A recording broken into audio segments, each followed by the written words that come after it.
poquito a poquito van llegando preguntas que yo creo que son interesantes, son interesantes. Luego os las muestro, ¿vale? Muchas gracias de nuevo y bueno, vamos a finalizar este primer turno, esta primera parte del webinar con Opos, con Academia Opos, con Carlos Suárez Calleja, el colegiado 8055, coordinador didáctico en Opos, así que todo tuyo, muchísimas gracias, bueno, a los tres, ahora en especial a ti por estar aquí con nosotros y nada, es tu turno. Muchísimas gracias. Muchísimas gracias. Espero que se me oiga bien. Muchísimas gracias Sí, perfecto, todo perfecto. Gracias. Muchísimas gracias a todo el mundo. Muchísimas gracias, Colev, por darnos esta oportunidad de explicarnos y de dar una modesta visión de lo que consideramos que es el proceso de oposición, ¿no? Quizás en pocos foros tan importantes como este, el explicar lo que es un proceso de planificación y un éxito final. Yo también tiro mucho de analogía deportiva. Muchos de los que salimos a correr, seguramente con mucho esfuerzo y mucha dedicación, podremos un día terminar una pequeña carrera popular o una San Silvestre, ¿no? Pero si queremos acercarnos a una meta mucho mayor, tendremos que tirar del apoyo de un titulado, de un colegiado, de alguien que nos acompañe en este camino, ¿no? Yo creo que hoy en día ya nadie duda de la importancia de la academia para apoyarnos en este camino. Yo creo que ya nadie hoy en día duda de que una oposición es mucho más que llevar un puñado de temas y una programación express hecha, ¿no?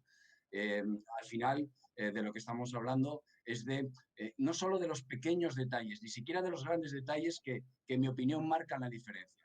Estamos hablando de algo mucho más general que a mí me parece que sería un poco la base sobre la que si yo iniciase un proceso de preparación de oposiciones me pararía, y son, digamos, los contextos en los que me voy a enfrentar cuando estoy opositando, ¿no? Hablamos de los contextos, o se me permite mencionar al alumno para hablar de los escenarios competenciales, ¿no? Tenemos que tirar de un concepto tan universal y tan necesario como es el de las competencias, ¿no? Ser competente significa tener la capacidad de resolver una situación eficazmente en un contexto definido. ¿Y cuáles son esos contextos que nos demanden en la oposición? Y, por tanto, cómo mimetizar esos contextos en lo que serían nuestras estrategias de trabajo, en nuestras estrategias en casa, ¿no? Tiene que haber, lógicamente, una correlación entre nuestro trabajo en casa, nuestra preparación y los contextos a los que nos enfrentamos. Empezaría, por ejemplo, por los temas. Realizamos un tema, una duración, un documento, 2 horas, en la que evidentemente todos sabemos las características básicas del tema: la organización, la individualización, la curricularización y la aplicación que hay que darle a ese tema. Pero, como sabemos, hay una idea de base, hay algo que es fundamental, y es que el tema esté compacto. El tema está compacto, es decir, que tenga una introducción, que tenga un desarrollo proporcionado de los apartados y que finalmente tenga unas conclusiones, unas referencias, un cierre, que el tema no esté roto. Por tanto, se impone la necesidad de escribir, de desarrollar esa competencia de escritura que nos permite, en primer lugar, conocernos, conocer qué somos capaces de hacer en esas 2 horas. En segundo lugar, y derivado de esto, una cuestión que es muy lógica, y es estructurar el volumen, la carga del tema que voy a estudiar y que por tanto puedo desarrollar y puedo reproducir en ese tiempo en el que se me está trabajando. Y luego hay otro tema muy derivado de todo esto que a mí me parece muy esencial e, insisto, muy básico en estos primeros contextos en los que un opositor tiene que pararse. Y es evidentemente el trabajo físico. No lo voy a explicar a nadie de los que nos está escuchando, que al final esto es un trabajo muscular. Para trabajar 2 horas hay que entrenar 2 horas y hay que escribir 2 horas. Y no solo, y aquí sí me gustaría dar una visión personal, no solo tanto por escribir más, sino por escribir mejor. Porque ahí entramos en el segundo contexto. ¿De dónde sale la nota del tema? De la lectura. Si escribo mal, leeré mal.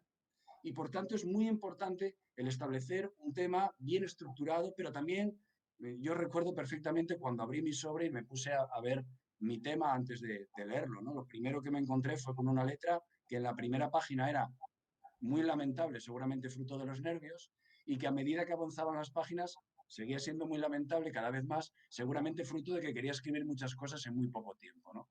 Por tanto, yo creo que la importancia de ese entrenamiento, es decir, de trasladar ese contexto en el que nos vamos a enfrentar al entrenamiento de casa, no es solo estudiar. hay que entrenar lo que se nos va a demandar en la competición, ¿no? Hablo del tema y hablo del supuesto, evidentemente, de la parte práctica, ¿no? Sí me gustaría, evidentemente, dar un salto a la programación, y más este año, que tenemos una novedad que, como sabéis, es la entrega de la programación en formato PDF.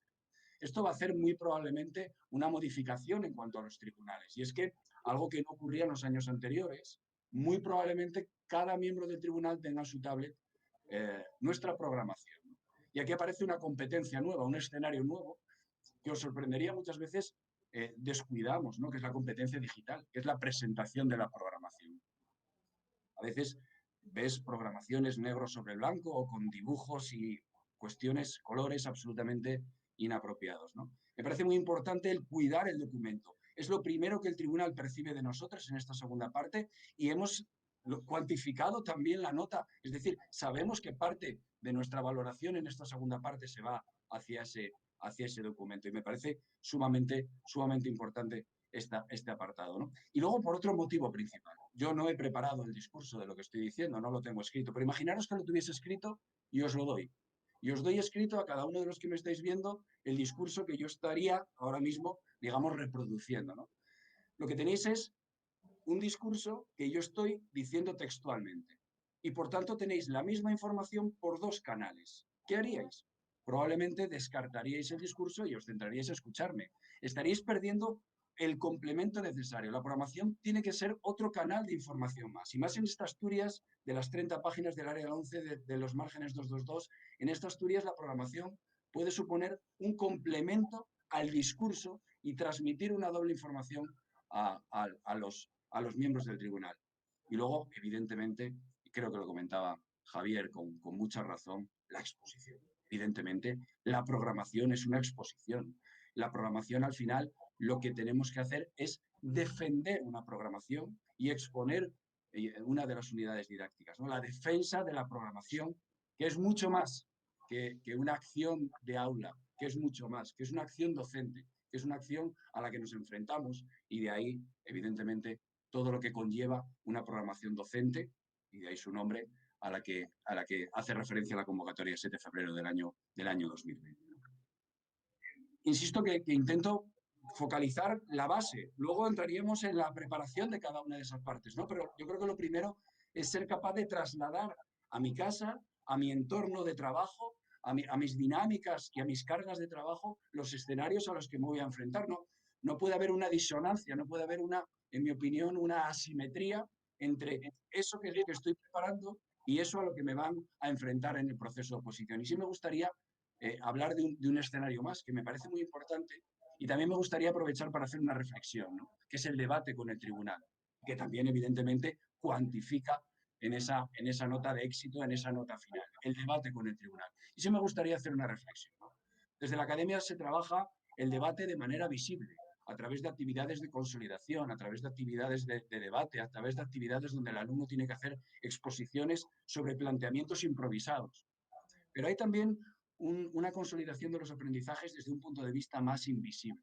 Cuando el alumno va a la academia y habla con sus compañeros, durante el café, con un profe, con el otro, cuando se encuentra a Joaquín Fidalgo o a Jorge Tejada por los pasillos y le preguntan sus dudas para contrastar las opiniones que da posiblemente el otro. En los últimos meses las academias hemos hecho un esfuerzo, esta academia ha hecho un esfuerzo brutal por combatir todo lo que produjo la pandemia. El trabajo online, las sesiones en streaming, las webcams en el aula, pero se ha perdido un poco eso también. Y también un proceso de reflexión a la presencialidad, al trabajo competencial, a la dinámica de grupo, al trabajo cooperativo, a la acción de aula, al simulacro, a ese tipo de cosas que evidentemente conforman el todo, que es esta casa. Me gustaría terminar y recordar, por un lado, pues un poco esta dinámica de lo que estoy intentando explicar, ¿no? Esos escenarios, esos grandes contextos, esas grandes competencias a las que vamos a someter a nuestros opositores a través del proceso directo, ahora mismo sí, de oposición al que me estoy refiriendo. Y posiblemente una reflexión también, porque son competencias que la educación tradicional no nos ha dado tan de lleno. Pensemos cuántos exámenes escritos hemos hecho en nuestra vida y cuántas exposiciones orales en el instituto o en la universidad.